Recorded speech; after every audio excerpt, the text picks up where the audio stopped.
दुनिया के कुछ राज कभी सामने नहीं आते। कुछ कहानियाँ ऐसी होती हैं कि जिनके जवाब वक्त भी देने से डरता है। आज हम बात करेंगे कुछ ऐसे केसेस की जिनमें सच इतना गहरा है कि हर जवाब एक नए सवाल को जन्म देता है। I am Knoxwell, so let's start. Case first. Jack फ्रूइस एक फनी और फ्रेंडली आदमी था जो डनमोर पेंसिल्वेनिया में रहता था। उसकी लाइफ बिल्कुल सिंपल थी, दोस्तों के साथ टाइम बिताना, मजाक करना और ईमेल्स भेजना। लेकिन एक दिन जून 2011 में जैक को हार्ट अटैक आया और उसकी मौत हो गई। उसके सब दोस्त और फैमिली शॉक में थे। सब कुछ नॉर्मल लग रहा था, पर कुछ महीने बाद नवंबर 2011 के अराउंड एक अजीब सी बात हुई। जैक के दोस्तों के इनबॉक्स में एक ईमेल आया और सेंडर का नाम लिखा था जैक फ्रूइस। पहले सबने सोचा कि ये कोई प्रैंक या टेक्निकल एरर होगा, लेकिन जब उन्होंने ईमेल खोला तो अंदर लिखा था कुछ ऐसे शब्द जो सिर्फ जैक और उसके दोस्तों के बीच का एक प्राइवेट सीक्रेट था। जैसे एक दोस्त के लिए उसने लिखा था, हे क्लीन अप योर एटिक। ये वही बात थी जो जैक ने उस दोस्त से कुछ दिन पहले मजाक में बोली थी, और ये बात कोई और नहीं जानता था। ऐसे ही और भी ईमेल्स कुछ लोगों को आए। सब पर्सनल लाइंस थी, जैसे जैक उनसे बात कर रहा हो, बिल्कुल उसके ही स्टाइल में। अब सवाल ये उठा कि जैक तो मर चुका है, तो ये सब ईमेल्स कौन भेज रहा था। थियरीज ये कहती है कि शायद किसी ने उसका ईमेल अकाउंट हैक कर लिया हो, या जैक ने पहले से ही कोई ऑटो सेंड सर्विस यूज़ करके शेड्यूल कर दिया हो, जो आज भी उसके मरने के बाद तक मैसेज सेंड कर रहा है। या फिर कुछ लोग बिलीव करते हैं कि ये स्पिरिचुअल कनेक्शन था, जैक की आत्मा उससे बात करना चाहती हो। पुलिस ने ऑफिशियली कुछ कंक्लूड नहीं किया, क्योंकि कोई थ्रेट या क्राइम का एविडेंस नहीं मिला। लेकिन उसके दोस्त कहते हैं कि उन ईमेल्स में उन्हें एक अजीब सी शांति दी, जैसे जैक कहीं से उनके साथ ही है। Second case. ईयर था 1935, जनवरी का महीना था। एक आदमी जिसका नाम था रोलैंड टी ओवन होटल में आया था, जिसका नाम था प्रेसिडेंट होटल, कैंसस सिटी। उसने एक छोटा सा रूम बुक किया, 1046। वो आदमी थोड़ा सा अजीब लग रहा था। सिंपल क्लॉथ्स, कोई लगेज नहीं और बहुत सीरियस नेचर का। होटल के स्टाफ ने नोट किया कि रोलैंड बहुत सीक्रेटिव था। वो अपने रूम में अकेला रहता था, लाइट्स ऑफ रखता था और कभी कभी फ़ोन पर धीरे धीरे बात करता। उसने एक बात भी बोली थी, don't bother me, I am expecting a friend.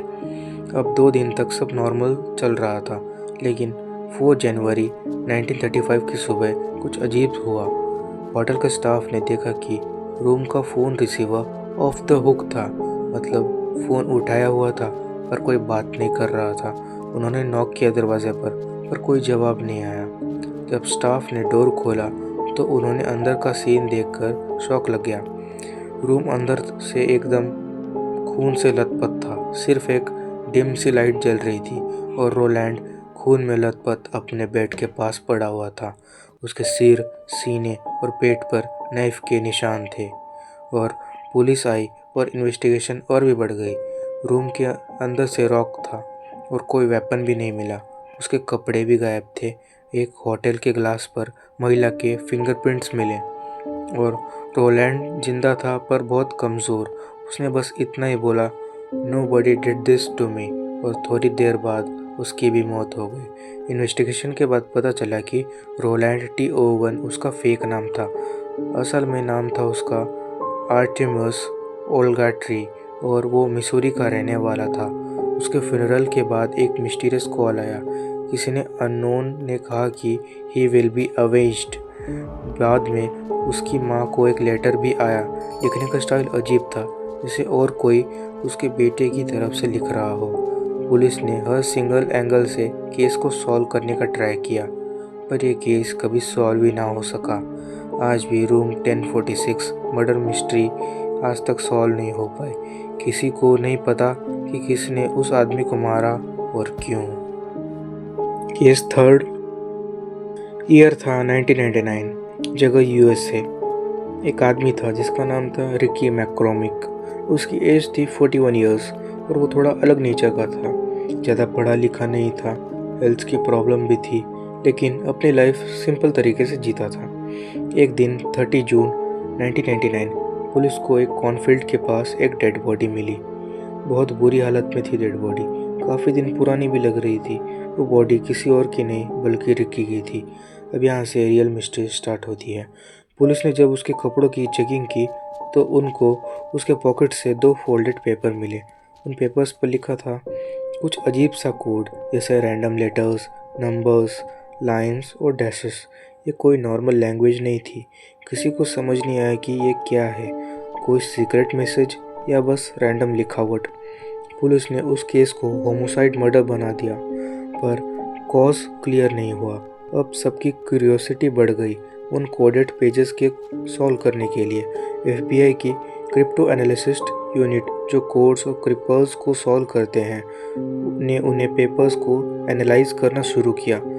उन्होंने कई एक्सपर्ट्स और कोड ब्रेकर्स को इन्वॉल्व किया, लेकिन आज तक कोई भी इन कोड्स को डिकोड ना कर सका। रिकी की फैमिली कहती है कि रिकी बेयरली पढ़ लिख सकता था, वो इतने कॉम्प्लिकेटेड कोड लिख ही नहीं सकता। लेकिन FBI ने बोला कि हैंडराइटिंग उसकी ही लग रही थी। तो सवाल उठता है कि अगर उसने लिखा तो किस वजह से, और अगर किसी ने और ने लिखा तो किसने लिखा। कुछ थियरीज कहती है कि शायद रिकी किसी इलीगल गैंग या सीक्रेट काम में इन्वॉल्व था। शायद उसने किसी डेंजरस बात का रिकॉर्ड लिख लिया था और इसलिए उसे मार दिया गया, या फिर बस उसका पर्सनल शॉर्ट हैंड था। उसकी सोच लिखने का अजीब तरीका था। लेकिन 25 साल बाद ना उसका मर्डरर मिला, ना उसके कोड सॉल्व हो पाए। FBI ने 2011 में पब्लिक से हेल्प मांगी थी, पर कोई भी श्योर आंसर नहीं मिल पाया और ये केस अब तक अनसॉल्व्ड है। केस 4 ईयर था 1983। जगह थी रोम, इटली। एक 15 ईयर ओल्ड की लड़की जिसका नाम था इमैनुएला ऑरलैंडी, वो वेटिकन सिटी के अंदर रहती थी। क्योंकि उसके पापा वेटिकन में एम्प्लॉय थे, यानी वो डायरेक्टली पोप के अंडर काम करते थे। 22 जून 1983 को इमैनुएला अपनी म्यूज़िक क्लास से घर लौट रही थी। वो फ्लूट बजाना सीख ही रही थी। उसने अपने फ्रेंड से कहा कि आज मुझे एक आदमी मिला जो एवॉन कॉस्मेटिक्स के फ्री सैंपल दे रहा था। उसके बाद वो क्लास गई और फिर कभी घर वापस ही नहीं आई। उसके पेरेंट्स ने उसे कांटेक्ट करने की कोशिश की, पर कोई जवाब नहीं मिला। नेक्स्ट मॉर्निंग उसका केस मिसिंग पर्सन में डिक्लेयर हो गया। कुछ दिन बाद एक अनोनिमस फ़ोन कॉल आई। कॉलर ने कहा कि इमैनुएला किडनैप हो चुकी है और उसकी डिमांड थी कि मेहमत अली, जिन्होंने पोप पर अटैक किया था, उसको जेल से छुड़ा लें। यानी इनडायरेक्टली कहा जा रहा था उन लोगों की कि पॉलिटिकल किडनैपिंग करनी है। पर बाद में वेटिकन पुलिस को समझ में आया कि ये सारे फ़ोन कॉल फेक भी हो सकते हैं। तो सालों तक केस चलता रहा। 2000 में कुछ लोगों ने कहा कि इमैनुएला को ह्यूमन ट्रैफिकिंग ग्रुप ने ले लिया। 2019 में वेटिकन के अंदर एक ग्रेव यानी कब्रिस्तान खोला गया, जहां बोन्स मिलने की अफवाहें थी, लेकिन वो इमैनुएला की नहीं थी। 2023 में वेटिकन सिटी ने फिर एक ऑफिशियल इन्वेस्टिगेशन ओपन की, क्योंकि नई रिपोर्ट और new Netflix documentary the Vatican girl ने केस दोबारा दुनिया के सामने ले आया। इमैनुएला की फैमिली, स्पेशली उसका ब्रदर पीटरियो, अब तक जस्टिस मांग रहा है। उनका कहना है कि वेटिकन के अंदर कुछ लोग ट्रुथ छुपाने का ट्राई कर रहे हैं, पर अब तक कोई फाइनल प्रूफ ना ही मिल सका और ना ही इमैनुएला मिली। आई होप आपको वीडियो पसंद आई होगी। अगर आपको वीडियो पसंद आई है तो लाइक करिए और ऐसी मिस्ट्रीज सुनते रहने के लिए मेरे चैनल को सब्सक्राइब करिए। तो मिलते हैं नेक्स्ट वीडियो में। Thank you till watching here. I am Knoxville signing of.